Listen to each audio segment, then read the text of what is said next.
মহারাজ, এ কথা কিন্তু আপনার অতি বড় শত্রুও মানতে বাধ্য। আপনার রাজ্যের প্রজারা খুবই সুখে শান্তিতে আর নির্বিঘ্নে আছেন, আর আপনার দরবারে অতি বিচক্ষণ সব সভাসদরাও আছেন। গোপালকে নিয়ে তো কোনো সংশয়ের অবকাশই নেই। চিন্তা হচ্ছে মন্ত্রীকে নিয়ে। সেও যদি গোপালের মতোই বুদ্ধিমান হতো আর দুজনে মিলেমিশে কাজ করত, তাহলে প্রজারা আরো ভালোভাবে দিন কাটাতো। আমি একটা কথা বলি মহারাজ। কি কথা? তুমি তো জানো রানী, আমি বিচলিত বোধ করলে তোমার পরামর্শই আগে নি। ওদের দুজনকে এমন পরীক্ষা নিন মহারাজ, যাতে ওরা বোঝে একসাথে মিলেমিশে কাজ করলে সেটাই ওদের দুজনের জন্যই ভালো। বুদ্ধিটা তো তুমি মন্দ দাওনি, কিন্তু রাজ্যে তো রাজার পরই মন্ত্রীর আসন, আর মন্ত্রী চিরকালই তার দাপট দেখিয়েই কাজ করে এসেছে। সে কি আর গোপালের পরামর্শ মেনে নিয়ে চলবে, তার সাথে মিলেমিশে কাজ করবে? কেন? আপনি যখন কোনো কাজের কুল কিনারা খুঁজে পান না, তখন গোপালই তো আপনাকে পথ বলে দেয়, কি দেয় না? দেয় তো। আমি ওর বুদ্ধি কাজে লাগাই বলে মন্ত্রীও সেটা মেনে নেবে তা ভাবছো কেন? আপনি রাজা হয়ে মানতে পারলে উনিও পারবেন, এবং সেটা আপনাকেই বোঝাতে হবে। কি করলে প্রজারা ভালো থাকবে তার উপায় তো আপনাকেই বার করতে হবে। আমি শুধু পথ বলে দিতে পারি, পথে যেতে গেলে কোন দিক ধরতে হবে সেটা আপনার ব্যাপার।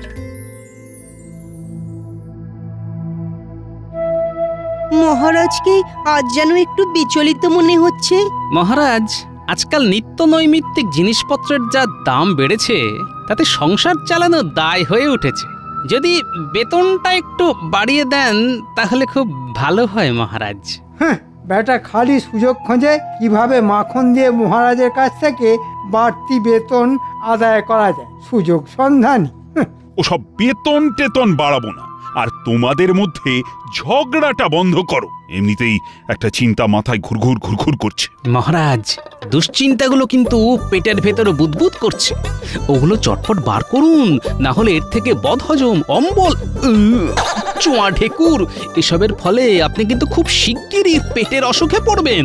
না, আসলে কাল তোমাদের রানীমা আমায় এমন একটা প্রশ্ন করলেন যে আমি তাকে কোনো উত্তরই দিতে পারলাম না, কারণ আমি তো সেটা সঠিকভাবে জানি না।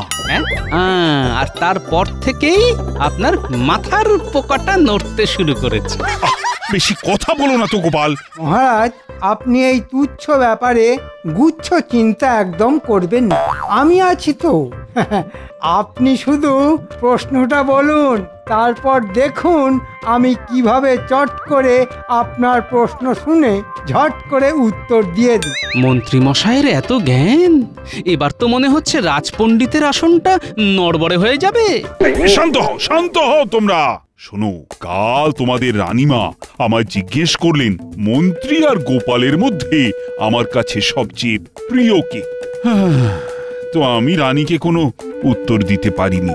সেই জন্যই আমি ঠিক করেছি তোমাদের দুজনের মধ্যে আমি একটা ছোট্ট পরীক্ষা নেব, আর যে ওই পরীক্ষায় জিতবে সেই আমার প্রিয় পাত্র হবে। হ্যাঁ, পরীক্ষা? পরীক্ষা। কাল সকালে তোমরা দুজন দুটো গাড়িতে করে 10টা করে কলসি নিয়ে ওই দূরে নদীতে গিয়ে জল ভরে নিয়ে আসবে। যার বেশি সংখ্যক কলসি রাজবাড়িতে আসা অবধি জলে ভর্তি থাকবে, সেই আমার প্রিয় পাত্র হবে। জল আনার পরই মহারাজের আসল মতলবটা বোঝা যাবে। আপনি আমায় চেনেন না মহারাজা কৃষ্ণচন্দর। কাল আপনার মন্ত্রীর আমি কি হাল করি আপনি দেখে নেবেন। আপনারও পরীক্ষা নেওয়ার স্বাদ আমি সমাপ্ত করে দেব।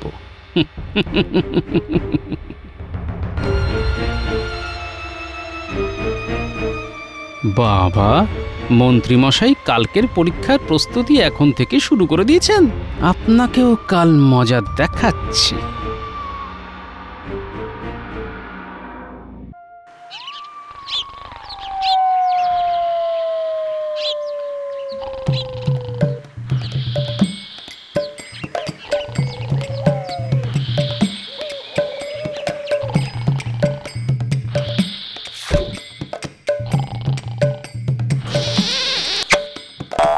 এটা কি হলো?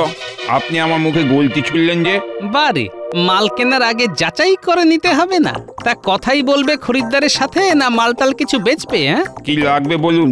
গুলতি কত করে তোমার? কটা লাগবে? জটাই লাগুক, একটার দাম কত? একটা 5, 3টে 12। আর 5টা নিলে? 5টা নিলে 20 টাকা। আর তোমাকে যে গুড় কাঠি খাওয়ালাম সেই টাকাটা কাটো। খাওয়ালেন কেন? আমি কি আপনার কাছে গুড় কাঠি খেতে চেয়েছি? গুলতি কিনবো আর তার টিপ কেমন সেটা যাচাই করব না? এই রইল 19 টাকা, 1 টাকা গুড় কাঠির দাম। আর টিপতে লোক তো মশাই। ও মশাই, আরে কি হলো? আরে 1 টাকা দিয়ে যান। আরে ও মশাই, আরে এই যে ও মশাই, আরে পালাচ্ছেন কেন? বদমাইশ কোথাকার।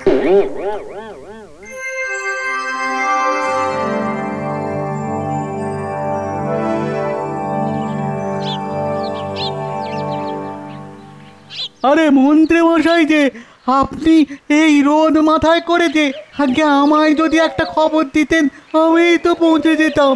একটা বিশেষ দরকারেই তোমার কাছে আসা, একটু বিপদে পড়ে গেছি, তোমার সাহায্যের দরকার। আরে আরে বলুন না মন্ত্রী মশাই, আপনি এত কিন্তু কিন্তু করছেন কেন? আপনি আমায় আদেশ করুন, দেখুন আমি পালন করি কিনা। শোনো, কাল একটা প্রতিযোগিতা হবে মন্ত্রীমশাই আর গোপালের মধ্যে। বেশ বেশ বেশ, আমরাও দেখবো সেই প্রতিযোগিতা। তার জন্য আমাকে কেন দরকার পড়লো?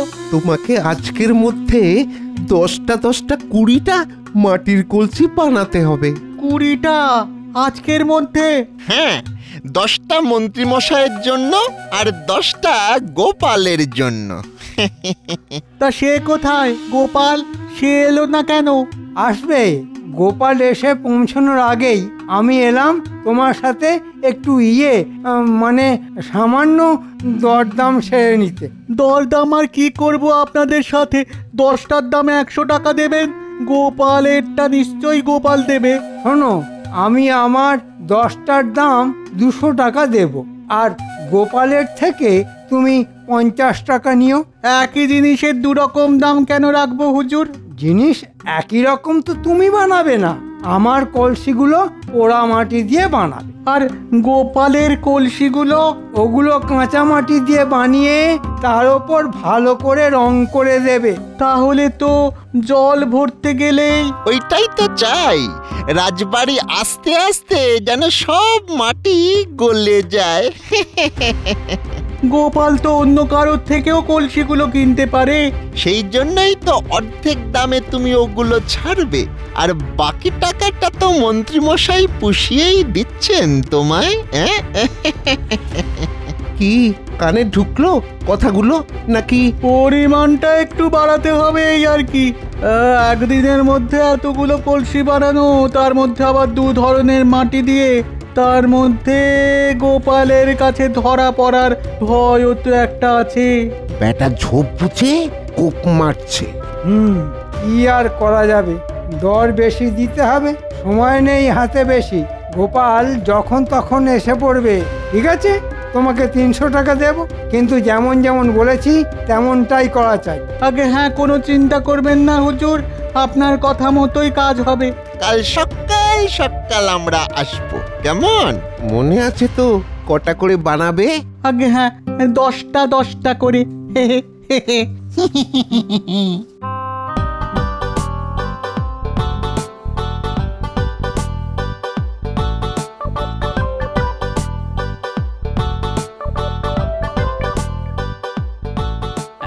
এই দেখ ন্যাপলা, গুলটে, পুঁটি, তোদের জন্য কি এনেছি। দেখি দেখি দাদু কি এনেছো দেখি। আরে বাস, গুলতি! তা দাদু, আজ আমাদের হঠাৎ করে গুলতি উপহার দিচ্ছ যে? নিশ্চয়ই কিছু করতে বলবে, কিন্তু হ্যাঁ, এবারে আমাদের ওই রসগোল্লা না খাওয়ালে আর কিচ্ছুটি করব না। আরে হবে হবে হবে, সব হবে, রসগোল্লা, সন্দেশ, পান্তুয়া সব হবে। তার আগে এই গুলতি দিয়ে কি করতে হবে সেটা শোন। কি করতে হবে দাদু? বলি এই বয়সে কি ভীমরতি হয়েছে? হ্যাঁ, বাচ্চাদের এসব কি শেখাচ্ছ? আহা, তুমি যাও তো এখান থেকে গিন্নি। এগুলো যে কতটা কাজের জিনিস সেটা তোমাকে পরে বলছি। শোন, 1 চোখ বন্ধ করে আগে নিশানাটাই টিপ করবি, তারপর এইভাবে পাথর নিয়ে টেনে ধরবি, এইভাবে।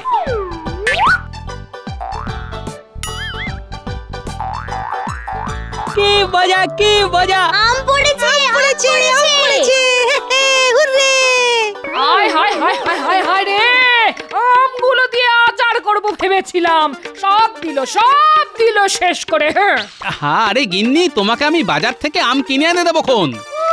তুমি যা হার কিপটে লোক, আমাকে বিশ্বাস করতে হবে তোমার কথা? হ্যাঁ, তখন থেকে বলছি এ সমস্ত জিনিস বাচ্চাদের শেখাতে নেই, তাকে শোনে আমার কথা? হ্যাঁ, ও দিদা, আমাদের এসব কিচ্ছু শেখাতে হয় না।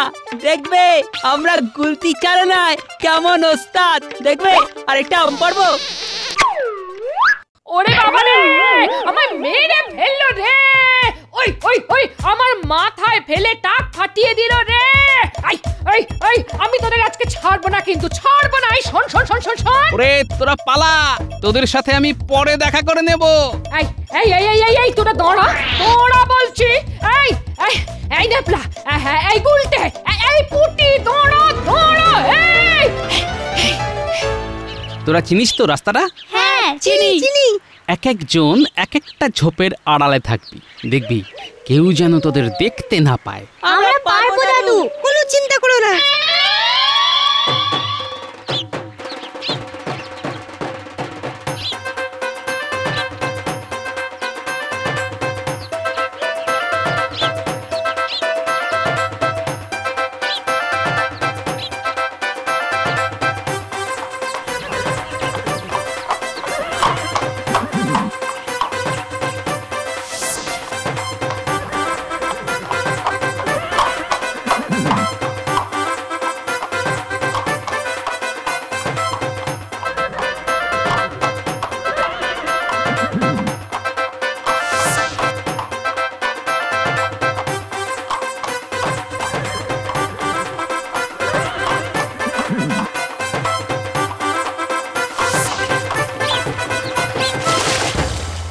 তোলো না, তোলো, ভালো করে জল তোলো।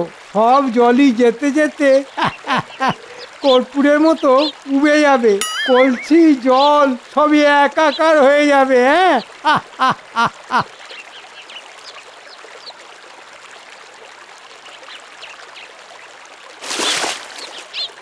যান না, যান, আগে আগে যান, জিতবেন না প্রতিযোগিতা। যেতে যেতেই সব কলসি ফুটুস।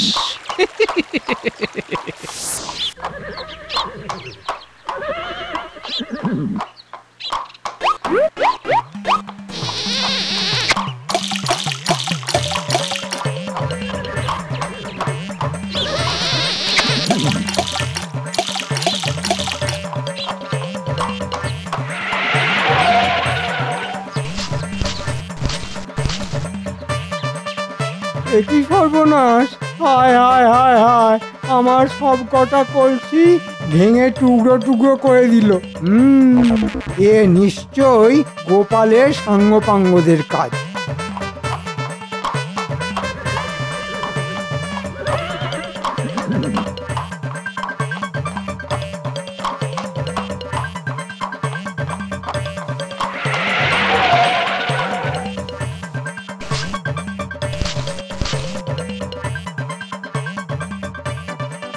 কি কলসিগুলো সব গেল কোথায়? এদি শুধু কাদামাটি পড়ে আছে। এই ঠিক মন্ত্রীর কাজ, বেটা কুমোরকে কিছু করে হাত করেছে। তাই তো বলি, কুমোর কলসির এত কম দাম কেন নিল?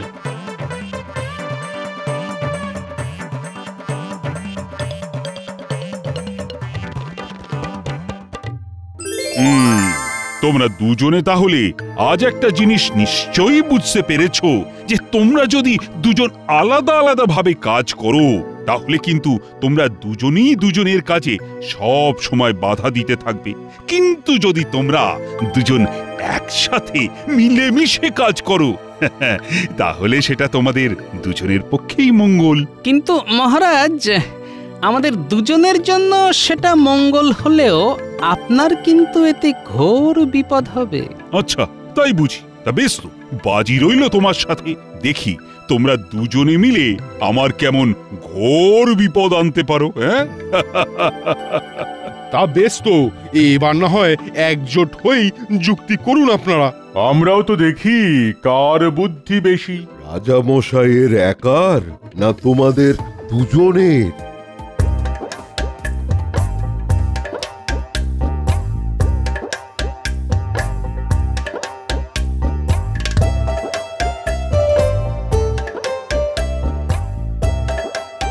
শোনো, এই আমি বলে দিলাম, আমি কিন্তু এই মন্ত্রীর দলেই থাকবো। হ্যাঁ, উনি যা বলবেন শুনবো, কিন্তু সেনাপতি হয়ে ওই গোপালের কথা শুনবো না। গোপালকেই মন্ত্রীর কথা শুনে চলতে হবে। তা তো ঠিকই, শুনতে হবে বই কি।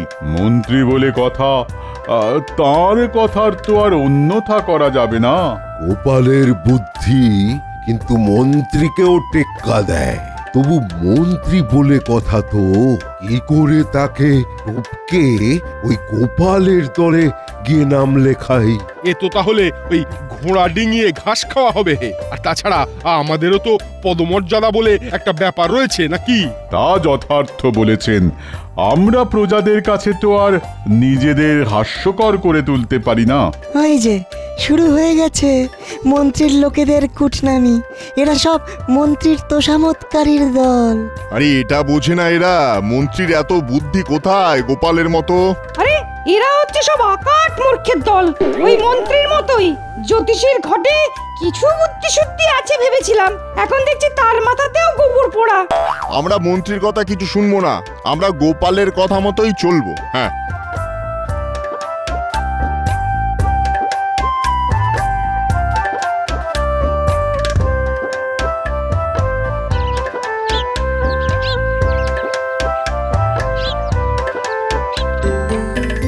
কই গো গিন্নি, চান করে তো মাথা মোছাও হয়ে গেল। আজ কি দুমুঠো ভাত পাবো না নাকি?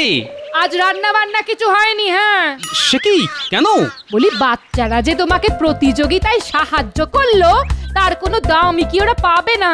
তা কি দাম চাই ওদের? কেন, ওদের আজ কিছু ভালো মন্দ খাওয়াতে হবে। হ্যাঁ, তুমি নাকি বলেছিলে ওদের রসগোল্লা সন্দেশ খাওয়াবে। ওরা যে ওই ঝোপে ঝাড়ে বসে থেকে ওইভাবে কলসিগুলো তাক করে ভাঙলো, বলি তার কি কোনো দাম দেবে না তুমি? এই এই বুড়ো, দাম দেবে কিনা বলো? হ্যাঁ, না হলে কিন্তু আজ থেকে ওরা অনশনে বসবে। হ্যাঁ, বেশ, তাই হবে।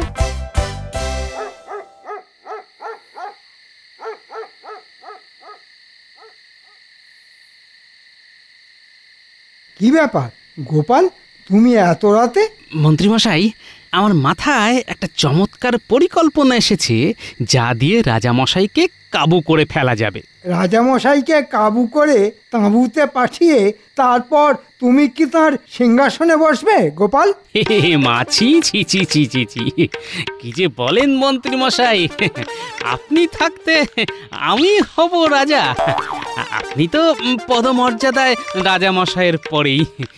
ইয়ে বলতে নেই, ওই রাজামশাইয়ের কিছু হয়ে গেলে তো। কি সব অলক্ষণে কথা বলছো? না না না, অলক্ষণে নয়, অলক্ষণে নয়, আমি বাস্তববাদী মানুষ, আপনি তো জানেনই। তা তোমার পরিকল্পনা না জল্পনা, সে যাই হোক না কেন, তাতে কার কি আখেরে লাভ হবে শুনি? এতে সকলেরই আর্থিক লাভ, বই ক্ষতি কিছু হবে না। আর্থিক লাভ? সেটা কিরকম শুনি? এখন নয়, সে আমি সময় মতোই সব জানাবো। আপনি শুধু কাল সন্ধেবেলায় সব সভাসদদের নিয়ে একটা জরুরি বৈঠক ডাকুন এখানে। তারপর সব আমি কাল সবার সামনেই আপনাকে বলবো। যা হবে সব আপনার মত অনুযায়ী হবে, আপনি পুরো দায়িত্বে থাকবেন। ঠিক আছে, আমি আগামীকালই সবাইকে নিয়ে জরুরি সভা ডাকছি। আগামীকাল থেকে আমি, আপনি, আমরা কেউই রাজসভায় কোনো কাজ করব না। সে কি কথা? আমাদের দাবি হবে বেতন বৃদ্ধি। শেষ কবে আমাদের বেতন বাড়ানো হয়েছে কারো মনে আছে? আছে আছে? নেই, নেই তো? আমারও নেই। ফি বছর বেতন বাড়ানো না হলে সংসার চালানো তো দায় হয়ে উঠেছে। কি কি আমি কি কিছু ভুল বলছি? হ্যাঁ, না তা তো ঠিকই। তাই কাল থেকে আমরা সবাই বেতন বৃদ্ধির দাবিতে অনশনে বসব, আর এই পুরো প্রক্রিয়ার নেতৃত্ব দেবেন মন্ত্রীমশাই।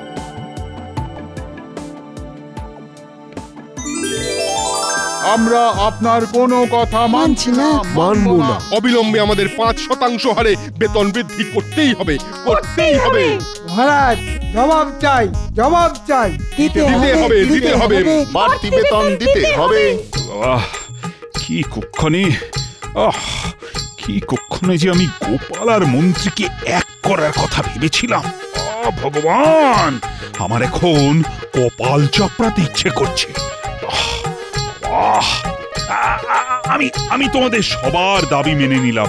জয় মহারাজ কৃষ্ণচন্দ্রের জয়। জয় মহারাজ কৃষ্ণচন্দ্রের জয়। জয় মহারাজ কৃষ্ণচন্দ্রের জয়। তবে আমার একটা শর্ত আছে। কি শর্ত মহারাজ? তোমাকেও গোপালকে আবার আগের মতোই আলাদা আলাদা থাকতে হবে। মহারাজ, এই গরিবের কথা বাসি হলেও মিষ্টি লাগে।